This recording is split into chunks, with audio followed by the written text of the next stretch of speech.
Location Automobile. Pour toutes vos locations de voitures et utilitaires en Guadeloupe, faites appel à RL Location Automobile.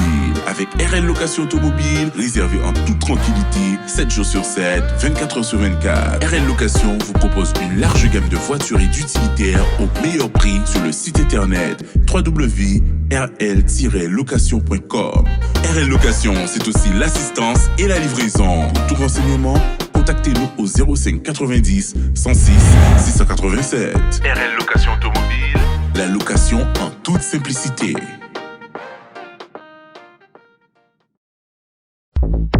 Guadeloupe Actualité.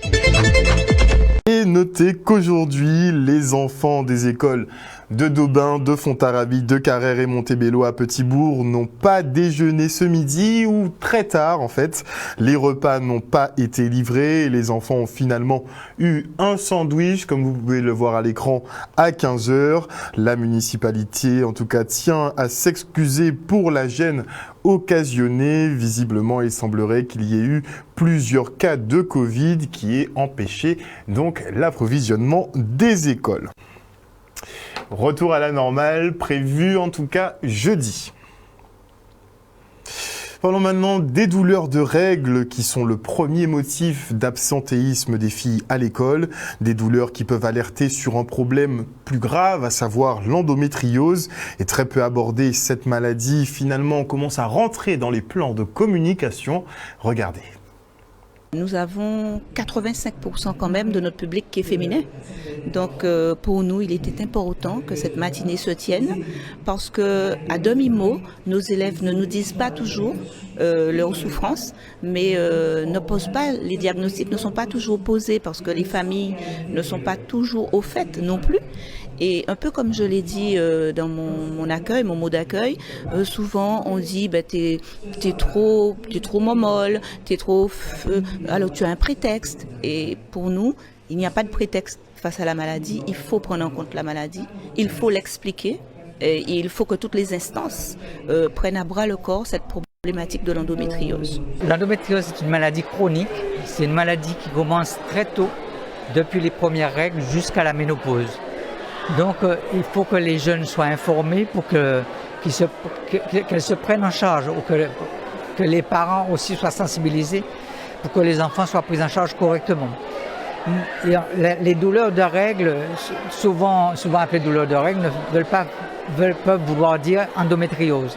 Justement, c'est le premier signe qui emmène les jeunes, les adolescentes à s'arrêter, ne pas aller à l'école. Elles ont très mal. Au début, ça tient encore. Les parents donnent quelques comprimés, ça tient. Mais au fil des années, la pathologie s'aggrave et ça s'accompagne d'un absentéisme scolaire important et quelquefois un absentéisme aux examens. Et ça, c'est très important. Je trouve cette matinée très intéressante parce que moi-même, je pense en souffrir. On est en train de faire les démarches pour découvrir si c'est bien ça. Et je trouve ça très intéressant parce que c'est pas assez reconnu. Et je pense que c'est une maladie importante qu'il ne faut pas négliger. Actuellement, tout le monde est un peu sensibilisé. Mon rôle aujourd'hui, ici aussi, c'est sensibiliser encore plus la jeunesse, mais aussi le personnel enseignant qui est présent, parce que nous devons diffuser l'information et puis répondre aux questions des jeunes, parce qu'elles ont certainement plein de questions. Et je serai là, j'essaierai d'être à la hauteur des jeunes pour pouvoir répondre à leurs questions avec des mots qui ne sont pas forcément des mots médicaux, mais des mots qui leur permettent de comprendre l'enjeu. On tenait aujourd'hui à partager cela avec les élèves et leur faire prendre conscience que ce n'est pas normal de souffrir et nous devons tous rester unis contre la maladie. EDF Archipel Guadeloupe lui dresse son bilan pour l'année 2021 et le producteur se réjouit d'une forte croissance des énergies renouvelables, même si on est encore loin du compte. À l'avenir, en tout cas, le fournisseur électrique veut éviter les délestages, améliorer le mix énergétique pour la satisfaction des clients. Il faudra qu'ils pensent aussi en termes de coûts, puisque les coûts énergétiques vont augmenter. Donc il faudra penser à les stabiliser, voire les bloquer. Le reportage. Une consommation qui a baissé de l'ordre de 1,7% essentiellement guidés par des températures clémentes, de l'efficacité énergétique et une baisse de la démographie. Ce qu'il faut noter, c'est qu'on a une forte croissance de la contribution des énergies renouvelables à l'équilibre offre-demande du système électrique. Entre 2020 et 2021, on a une progression très forte de la contribution de ces énergies renouvelables à l'équilibre offre-demande du système électrique guadeloupéen. En 2020, on était autour de 23% de contribution et sur l'année 2021, on est passé à 34%, ce qui fait une augmentation quasiment de 50%, une augmentation de moitié de la production d'énergie renouvelable sur l'ensemble du système électrique guadeloupéen et qui va se poursuivre dans les années qui viennent, conformément à la programmation pluriannuelle de l'énergie. Sur 2022, notre objectif, c'est de poursuivre l'alimentation continue de notre activité industrielle, continuer à garantir une alimentation de qualité, éviter les délestages, améliorer encore le mix électrique avec encore plus de production d'énergie renouvelable. Et l'objectif principal, c'est que le client guadeloupéen soit satisfait. Et à l'occasion de la semaine académique du créole, les enfants de l'école Léon Félix travaillent à la maîtrise de cette langue par le biais de la musique. Grâce aux chansons populaires de Guadeloupe, ils découvrent de nouveaux mots et expressions bien de chez nous. Mais par contre, difficile pour certains enfants de pratiquer à la maison quand les parents refusent qu'ils s'expriment en créole. Ça, c'est un peu le fruit du travail de démounage. On trouve anormal de se parler dans notre langue maternelle. Il y a du travail encore à faire. Regardez.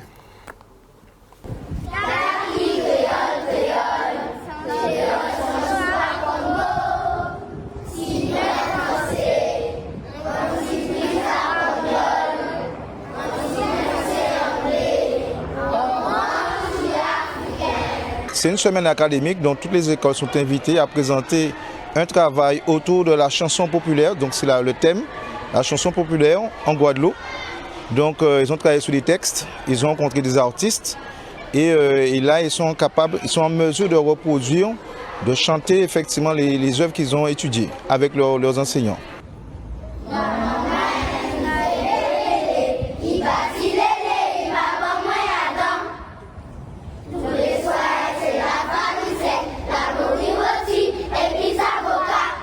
Créole, lapin qui parlait gras, parlait en lari, giré. C'était aussi bas créole, toute vallée. Et donc c'est pour ça que nous commençons le travail. Au départ, c'était mon à côté histoire. Et après ça, nous commençons à faire marquer créole, commencer à faire parler antio. Commencer aussi des éléments culturels, expliquer kaki par exemple la Toussaint, kaki masse, tout ces à ça. Et faut noter qu'on peut oublier faire dans une semaine par exemple ou pas songer faire mathématiques ou en passant géométrie, mais il faut toujours dire maîtresse on n'a pas fait créole, donc on va faire créole avec eux. On aimait pas les créoles parce que c'est langue à payer en moins et voilà. Qu'est-ce qu'on apprend à l'école là? Nous apprenons un peu mais créole, mais vraiment un peu. Madame là, café créole. Il café créole plus qu'anglais. Nous apprenons créole, carnaval, pas d'avoir. La suite ce sera pour Vincent. Si on a pris aussi des fruits, c'est nous apprendre des fruits comme banane, d'avocat.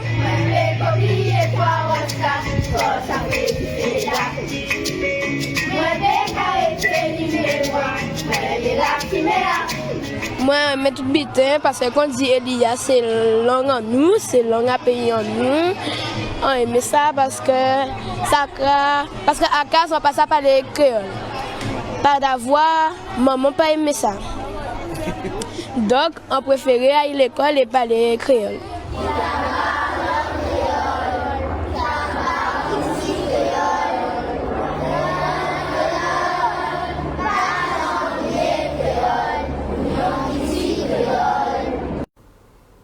Et maintenant, je reçois Marie-Hélène Troupé, directrice de l'Institut national supérieur du professorat et de l'éducation de l'Académie de Guadeloupe. Bonsoir, Madame Troupé. Bonsoir aux téléspectateurs. Alors avant de parler justement de ces journées portes ouvertes, de ce centre de formation entre guillemets pour les professeurs et les enseignants, on vient de voir ces enfants donc qui profitent de la semaine académique du créole et on entend cette petite qui dit qu'elle ne peut pas parler créole chez elle parce que sa mère ne veut pas. Est-ce que vous pensez qu'on avance justement sur l'acceptation finalement de notre propre langue ?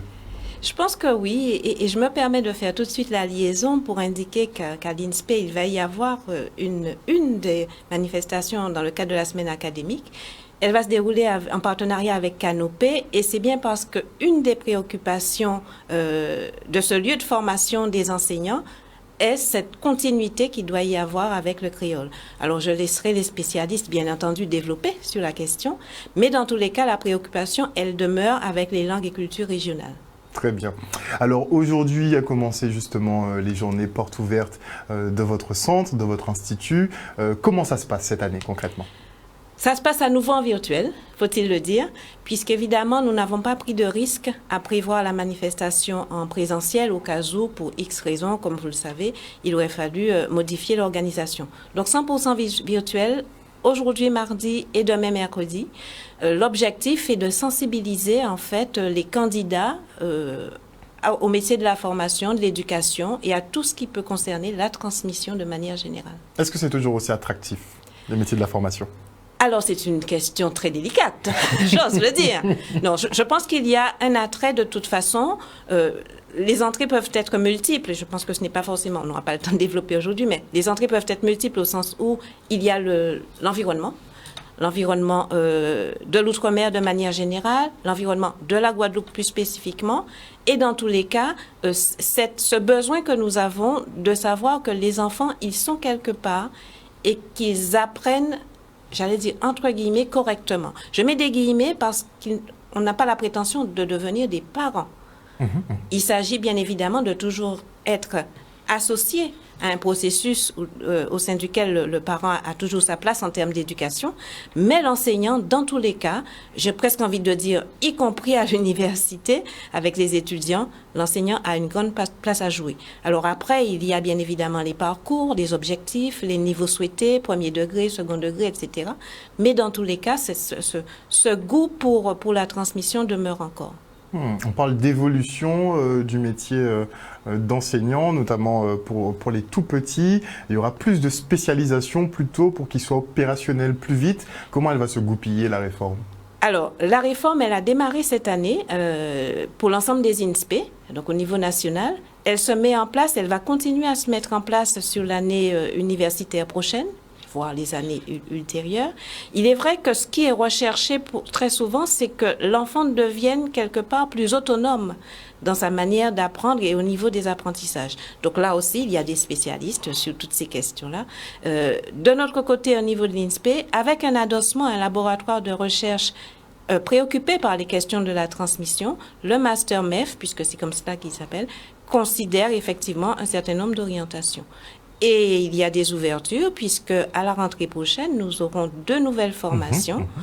Une qui va concerner le parcours économie-gestion pour la mention second degré, et une autre pour les personnels qui sont déjà peut-être titulaires d'un master mais qui souhaiteraient aller vers le métier. C'est un diplôme universitaire pour le second degré. Donc, voilà.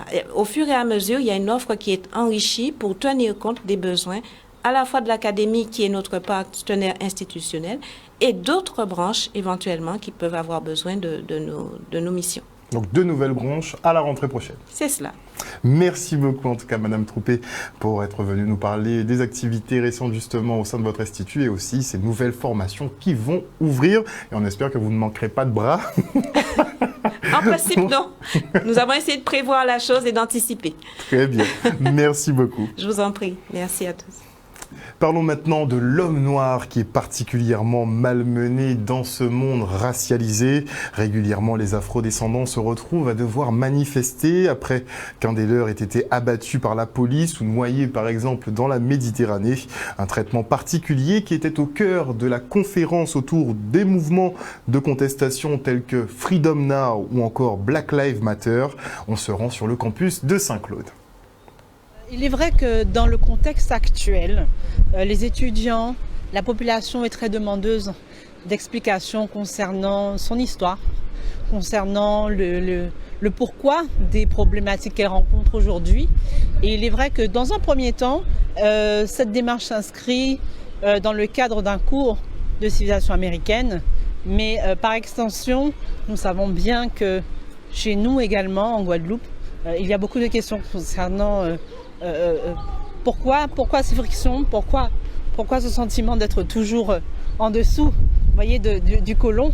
Et donc, voilà, c'est, je dirais là, l'ensemble de mes motivations. J'ai trouvé que c'était très intéressant et j'ai beaucoup apprécié la façon dont il a expliqué d'un point de vue historique. Il a vraiment commencé de très très loin et il a avancé petit à petit pour arriver à aujourd'hui, de ce qui se passe en ce moment.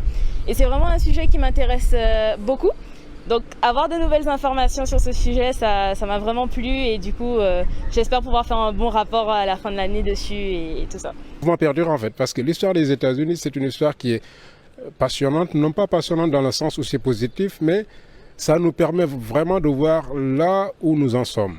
C'est un pays avec une population qu'on considère comme afrodescendante, qui a traversé les siècles avec toujours des difficultés à surmonter, des obstacles institutionnels. Donc dans ce cadre, beaucoup de mouvements ont émergé au fil des années. Chaque mouvement s'inscrit dans la logique du mouvement précédent. Les stratégies sont différentes. Donc à partir de ma conférence, comme je m'intéresse beaucoup aux ruptures et aux continuités, je suis parti du concept de Freedom Now, qui regroupe beaucoup de choses en effet.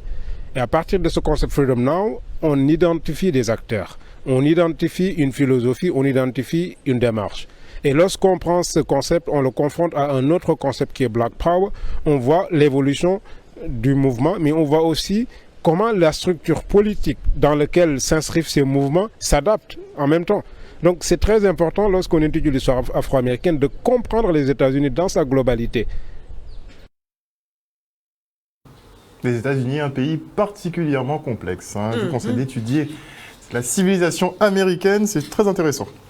Et on enchaîne maintenant avec le job dating mystère du Pôle emploi. À cette occasion, recruteurs et demandeurs d'emploi se sont retrouvés pour des activités physiques en équipe sans que personne ne sache qui est qui. Le reportage. C'est peu commun. C'est d'ailleurs la première fois que nous lançons cette édition ici en Guadeloupe.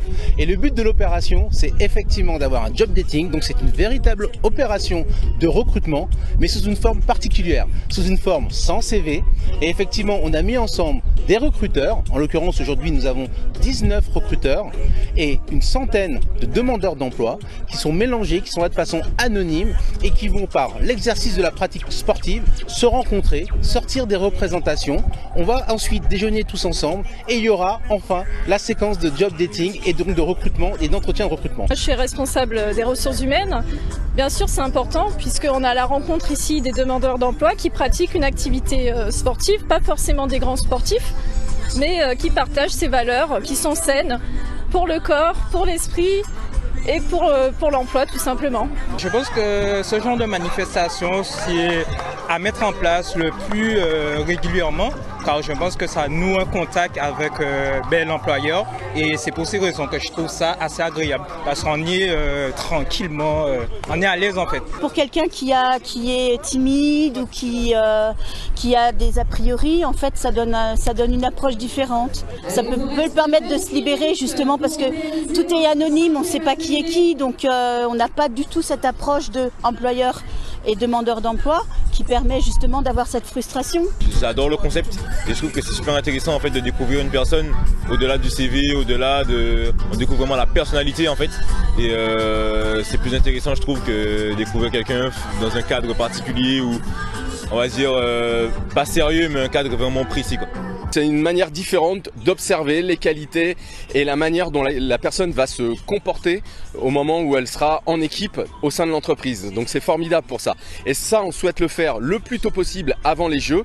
On souhaite le faire pendant les Jeux autour des métiers du sport et on souhaite le laisser en héritage après les Jeux entre Pôle emploi et les fédérations qui pourront continuer à utiliser cet outil-là pour aller chercher les bons candidats. Ce qu'il faut savoir, c'est qu'il y a plus de 70% de taux de reprise d'emploi à l'issue de ces recrutements. Donc c'est vraiment de belles opérations et nous à Pôle emploi Guadeloupe Pays du Nord, on souhaite varier les modalités de recrutement, certes des recrutements un peu plus classiques, des recrutements avec la méthode de recrutement par simulation et des recrutements sans CV comme aujourd'hui ici avec cette opération du stade vers l'emploi. Un reportage signé Maxime Morel. Et la région Guadeloupe continue son tour du département autour de son plan d'action jeunesse. Aujourd'hui, c'était une halte à Bémao. Le reste en images. La région Guadeloupe est sur le terrain depuis 2019 a lancé ce plan Action Jeunesse à l'initiative du président. Ce plan, c'est un moyen pour la jeunesse d'amener l'information plus bas des secteurs pour que tout le monde soit informé. Personne ne pourra dire qu'on ne savait pas, nous ne savions pas qu'il y avait ça qui existe. Donc on amène l'information. Et voilà, c'est pour ça que ce plan, aujourd'hui, hier nous étions à Petit Canal, aujourd'hui à Bémao, demain on sera dans une autre commune. Et ce plan Action Jeunesse surtout ne s'arrête pas sur des questions politiques puisque les jeunes de Guadeloupe n'ont pas de couleur politique, mais les jeunes de Guadeloupe ont besoin de s'insérer. Donc la région Guadeloupe va dans toutes les collectivités de Guadeloupe pour pouvoir justement déployer ce plan Action Jeunesse. Aujourd'hui, nous avons voulu à Bémao que le jeune vienne dans un village où il va déambuler. Il va repartir parce que je n'ai pas voulu que ce soit comme si c'était du tout un salon où ils viennent, ils repartent juste avec des prospectus. Là, nous avons la Chambre des métiers qui propose des emplois. Nous avons les centres de formation qui sont là aussi avec des propositions de formation, des boîtes d'intérim. Puisque bon, tant qu'il arrive, on n'a pas encore un emploi, mais on peut aussi faire de l'intérim. Donc nous avons voulu que le jeune arrive, qu'il reparte avec quelque chose. Il y a la mission locale, il y a également le RSMA et le Pôle emploi, donc les différents partenaires qui œuvrent pour les jeunes dans leur formation, pour le travail des jeunes, pour l'emploi, sont présents. Je suis venu aujourd'hui pour découvrir les stands qu'ils proposent. Moi, par rapport à mon projet professionnel, moi je souhaiterais devenir plus tard infirmier. Est-ce que tu as trouvé des réponses par rapport à ça? Non, mais ces stands m'ont donné quand même une petite idée. Notamment avec le RSMA. C'est une très bonne initiative car au moins les jeunes viennent s'informer. Je suis venue accompagner mon fils, déjà qui est en stage dans la commune de Bémao. Et je suis venue aussi prendre des renseignements pour mes enfants. Nous voulons aujourd'hui changer et rappelez-vous, je parlais du nouveau modèle économique. Permettre à nos jeunes de devenir des chefs d'entreprise. On a la possibilité de le faire, on a l'envie de le faire, on a les moyens de le faire maintenant. Nous mettons les moyens aux jeunes de pouvoir prendre leur destinée en main, de créer leur entreprise, de faire leur avenir. Vous voyez le monde qui est là en tant qu'exposant, qui propose des choses à la jeunesse. Il faudrait aujourd'hui que ces jeunes puissent effectivement se déplacer. Et on se rend maintenant au centre pénitentiaire de Basse-Terre pour le concours d'écriture Au-delà des lignes. En partenariat avec les éditions Negmaron, les équipes pédagogiques de la prison organisent des challenges de créativité entre détenus. Et félicitations à Patrice Cyril, responsable du cadre de l'enseignement au centre pénitentiaire pour ses actions. Le reportage. Le concours ADDL, donc Au-delà des lignes, est un concours d'écriture qui est mis en place par la Fondation M6 et qui permet en fait aux différents élèves de pouvoir échanger, de renouer ou de nouer avec l'écriture et la lecture et aussi d'échanger entre eux et aussi de challenger entre eux, car c'est un concours et donc ça permet de se renouer avec l'écriture, de se renouer avec la lecture tout en étudiant des textes. Et ce qui est assez intéressant dans ce concours, on peut voir à travers les écrits des différents élèves une sensibilité. Je me suis rendu compte que les détenus y ont adhéré et cette activité d'écriture constituait pour eux une thérapie. Bien évidemment, la difficulté était de susciter cette vocation à l'écriture, écrire pour le plaisir. C'est vrai, dans notre vie, La compétence d'écriture est une nécessité, mais on la pratique surtout par obligation et jamais par passion. Et ça a été à travers ce concours, l'objectif primordial de susciter ce plaisir à l'écriture. Ben, c'est une très belle expérience de se retrouver ce matin avec ces jeunes qui ont tellement de choses à dire, tellement de sensibilité. Et l'idée de ce concours-là, c'était vraiment qu'on puisse effectivement permettre aux jeunes de s'exprimer, de dire les sentiments, de dire des émotions. Et on constate qu'ils savent magnifiquement le faire et que malgré le cadre où ils se trouvent, par accident de la vie, qu'ils ont ce message d'espoir, qu'ils ont cette sensibilité. Et c'est vrai que je suis, j'avoue, agréablement surpris par la qualité, parce qu'il y a de la qualité, il y a de la profondeur, et il y a du beau, il y a du très beau discours et de très beaux textes. Ce qui était aussi assez important, c'est que notre collègue, donc M. Henry, qui est l'enseignant, qui est porteur du projet, qui a travaillé, il a su, je pense, faire ressortir avec les élèves différentes sensibilités, parce qu'on a échangé quand même entre nous. Il a dit qu'il a revu certaines sensibilités. Il y a des choses qui ressortent chez ces élèves qu'on ne verrait jamais. On a beaucoup échangé sur des grandes personnalités noires, et on constate que le mot qui revient, il y a même deux mots qui reviennent régulièrement, c'est le mot espoir. La vie ne se définit pas à ce que vous êtes aujourd'hui, mais à ce que vous voulez construire dans le futur. Donc avoir cet espoir d'être mieux, d'être plus grand, d'être plus fort, et surtout oser croire, oser vouloir, et oser dire, et oser prendre le livre, écrire et étudier. Et on souhaite maintenant un très joyeux anniversaire à Léon Grandmont qui intègre le club des 100 bougies. Joyeux anniversaire! Et pipi pour papa! Ouais! C'est un grand jour pour lui, mais pour nous aussi les enfants et arrière-petits-enfants. Nous avons tout fait pour que ce jour arrive et qu'il arrive dans de bonnes conditions. Je ne sais pas si vous l'avez vu, c'est quelqu'un encore de très dynamique.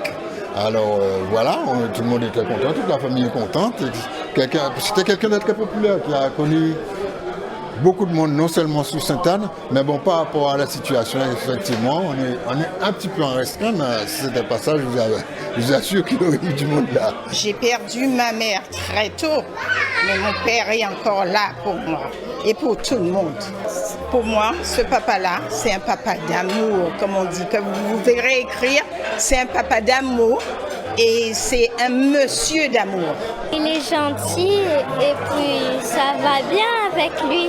En plus, ça fait bizarre parce que presque personne ne peut aller jusqu'à 100 ans. Le centenaire, c'est un puits de savoir et de connaissances. Et je crois que c'est l'exemple d'une longévité, c'est aussi la démonstration de personnes qui ont eu une certaine hygiène de vie. Et c'est aussi un exemple pour les générations futures, les générations bien évidemment qui sont là, pour montrer comment nous avons des hommes et des femmes qui ont su résister au temps malgré toutes les difficultés que comporte la vie. Donc c'est un événement important, mais aussi très symbolique. Je voulais bien remercier à Canal 10 de tout ce qu'il a fait pour moi et pour toute ma famille et le public. Outremernews.fr, le site de l'actualité Outre-mer, 24 heures sur 24 et 7 jours sur 7. Retrouvez la chaîne Outremer News sur YouTube.